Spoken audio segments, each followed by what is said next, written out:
రేవంత్ చంద్రబాబు వరద సాయంలో ఎవరు బెటర్? ఒకేలాంటి పరిస్థితులు రెండు తెలుగు రాష్ట్రాల్లో ఒకే సందర్భంలో చోటు చేసుకోవటం చాలా తక్కువ సందర్భాల్లోనే జరిగింది.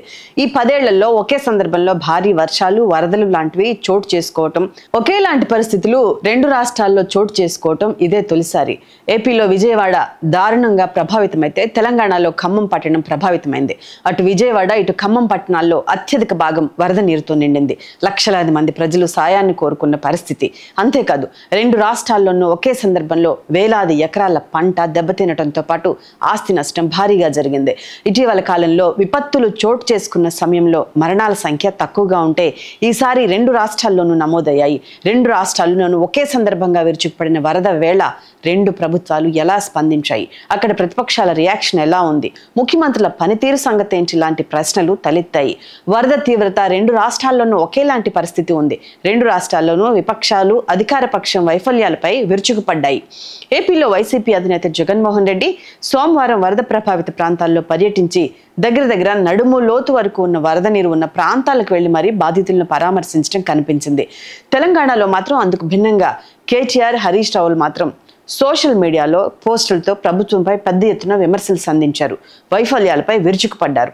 బాధితులకు సహాయ సహకారాలు అందించే విషయంలో రెండు తెలుగు రాష్ట్రాలు పోటీ పడగా తెలంగాణతో పోలిస్తే ఏపీలో కాస్త మెరుగైన సహాయం అందిందన్న భావన వ్యక్తమైంది.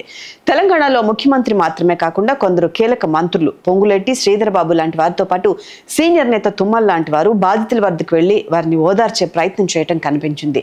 ఏపీలో మాత్రం ముఖ్యమంత్రి చంద్రబాబు అంతా తానే అన్నట్టుగా వ్యవహరించారు. మంత్రి లోకేష్ తో పాటు మరికొందరు సీన్ లో కనిపించినా హైలైట్ కాలేదు. ఉప ముఖ్యమంత్రి పవన్ కళ్యాణ్ మాత్రం ఎక్కడా కనిపించలేదు. ముఖ్యమంత్రుల విషయానికి వస్తే ఏపీ సీఎం చంద్రబాబు సోమవారం తెల్లవారుజామున 4 గంటల వరకు బాధిత ప్రాంతాల్లో తిరుగుతూ బాధితులను ఊరడించే ప్రయత్నం చేశారు. కేవలం 3 గంటల పాటు మాత్రమే విశ్రాంతి తీసుకున్న ఆయన సోమవారం ఉదయం 7:30 గంటలకు బయటకు వచ్చేసి పనుల్లో పడ్డారు. మళ్ళీ సోమవారం అర్ధరాత్రి 2 గంటల వరకు బాధితులకు అందే సహాయ సహకారాల మీదే ఫోకస్ చేశారు. చంద్రబాబుతో పోలిస్తే తెలంగాణ రాష్ట్ర ముఖ్యమంత్రి రేవంత్ కాస్త తేలిపోయారని చెప్పాలి.